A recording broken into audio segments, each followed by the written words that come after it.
of its electricity. But why? 90% of all energy in Paraguay. Paraguay would not function if it weren't for this. Yes, yes. Which has been really, really contentious the last couple decades, especially the last couple of years. So, Jason, while I love you, your paper's brilliant, but I'm going to ask you a really harder question. Please. Why would you be surprised that your NGO's reports and people that reviewed who were your guys' colleagues all thought that if his arrest was related to a ban, shouldn't you have been asking the people who arrested him? I mean, it's not a surprise that the NGOs reflect his colleagues or the campaign's perspective and said, duh, but that doesn't actually answer the question of why he was arrested. Yeah. And this summer, I made the first entryways into trying to get access to that, and it's a long process, but I now know where the documents would be if they exist at the archives of the Federal Army and of Dictatorship in Rio, and which I did not get a chance to go to Rio this summer, but that I do realize that it's a very, only looking at it from below, people are going to have this image, right, to try to get at why it happened, and you need to talk to people who are actually through it. And you probably need to talk to them because they're not, if it were actually because of him, they're not going to put that in writing so much. I mean, the explanations they're going to make is that he's a criminal subversive, and then that's what it's going to say in the documentation. It's not going to say why they would do something subversive. Maybe a follow-up, not the same line of questioning, but the people you did talk to this summer, did anybody replicate this sort of commitment to information that the journalist, began using as his banner? Was that something that seemed to be a value that people had before No Sos Tempo or after?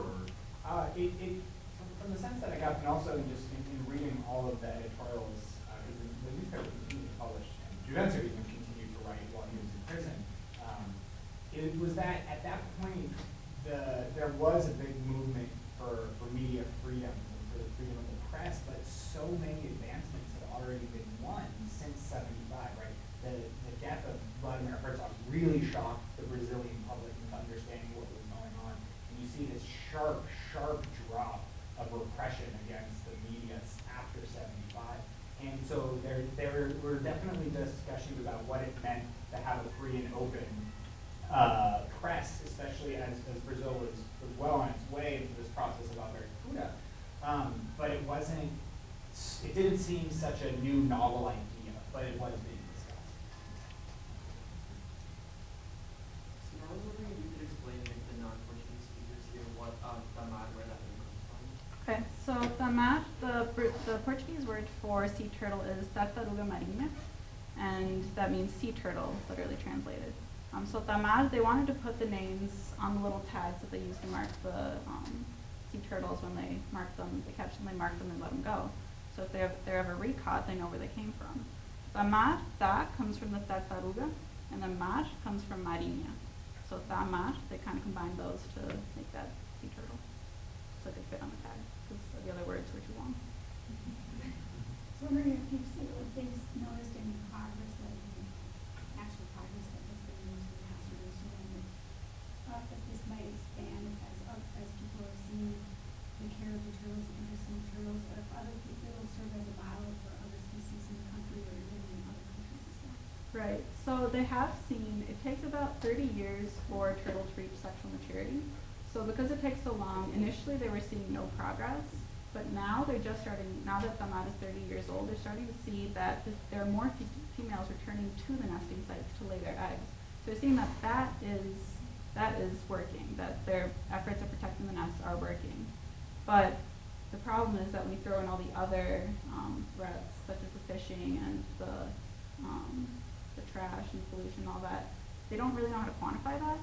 So they're working on what they have, the information that they receive, but there are a lot of fishermen that don't want to report how many turtles they kill because that puts a negative reflection on them.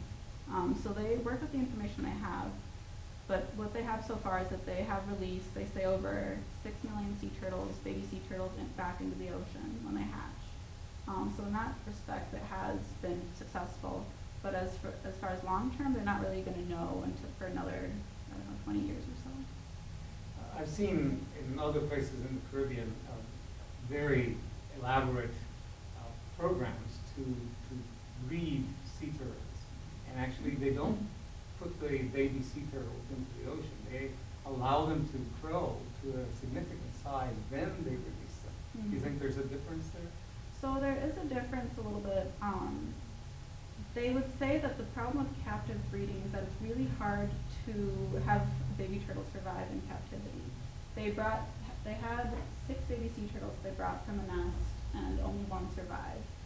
There's a fungal infection that will attack the baby sea turtles in captivity that just wipes them all out. So for the first 6 months of their life, they're literally swimming in antibiotics. They're getting fed antibiotics, and it's just a really rigorous program.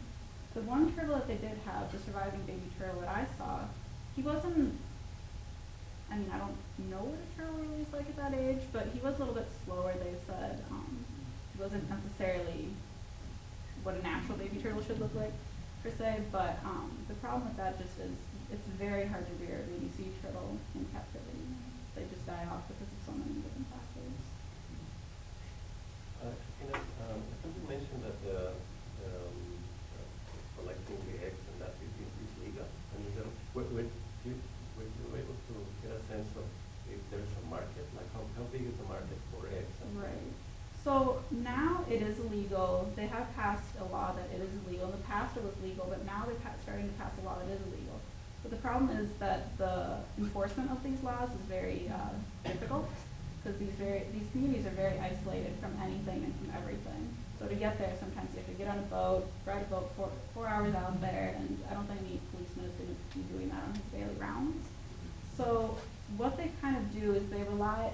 They're still being consumed. They know that much. They're still being consumed. But they're hoping that the level has gone down because of the environmental education. So with that, in respect to that, then they teach the people why they shouldn't be eating them and what other alternatives are to eating eggs. So is it still happening? Yes. Is it legal? Yes. But how do you remedy that? Difficult.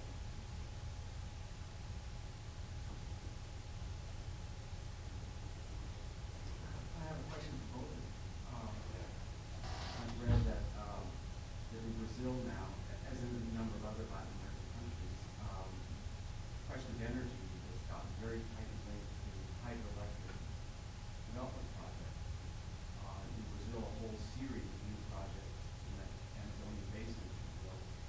And the question that I have is, on the one hand, with groups like TAMAR, they see themselves as being allied with other kinds of groups that are concerned with ecological consequences of projects of that sort, and so how they're working that issue. And the question at your end, Jake, whether you think Itaipu and the struggle that happened there is being picked up as a symbol in other places that are facing projects, or whether it's a kind of one-off. This was Itaipu and we're something else, and we have to reinvent the wheel in our own way.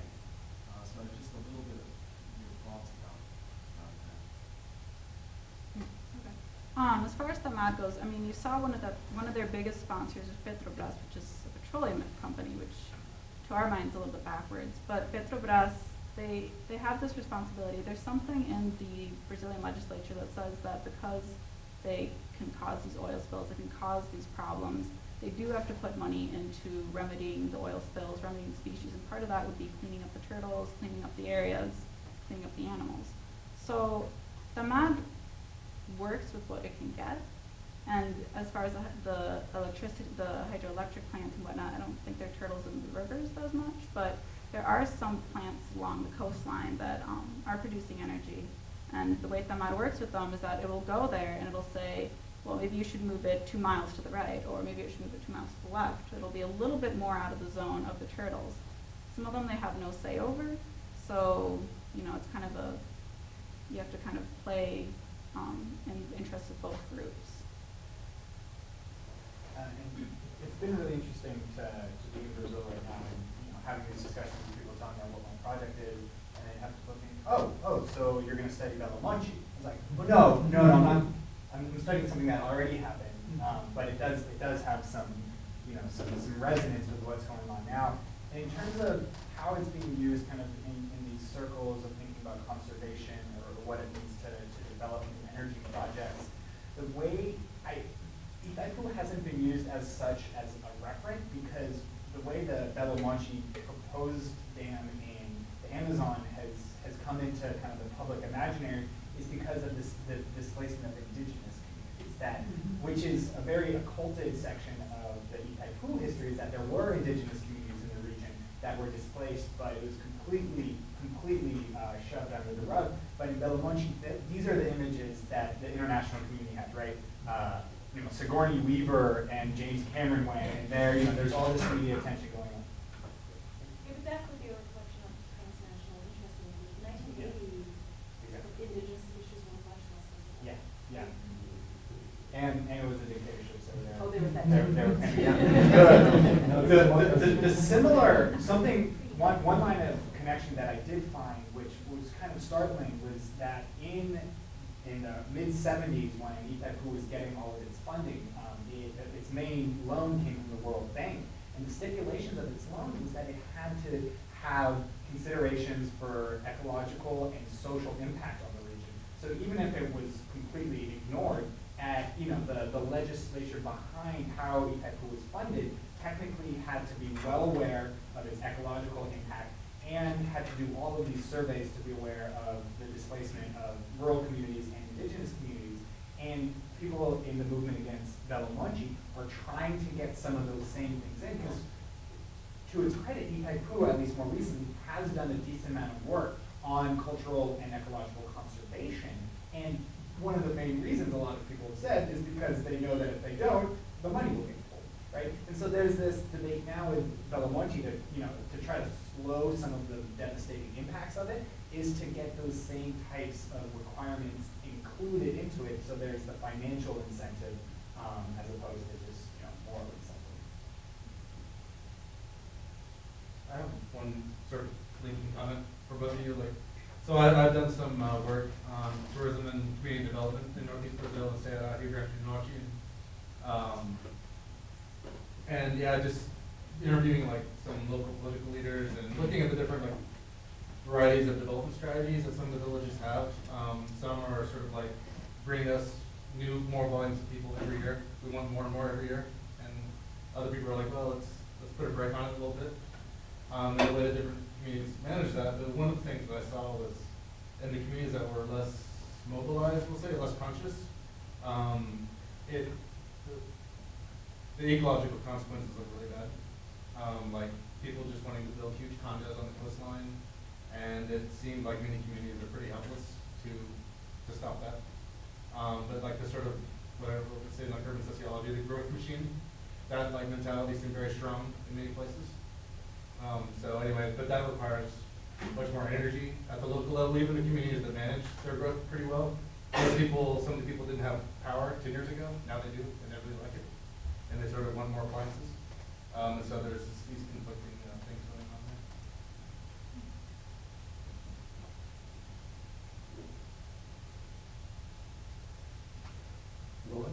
No other questions? Thank you very much.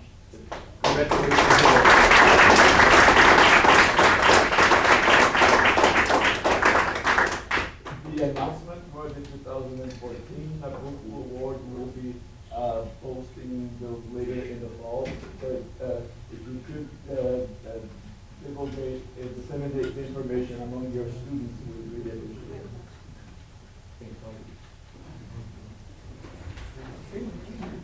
Thank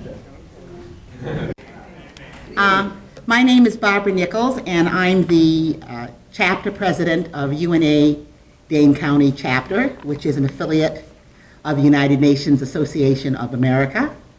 And we are one of over 119 chapters throughout the United States. The Dane County Chapter is very proud of the fact that it has been in existence for 65 years. So we have a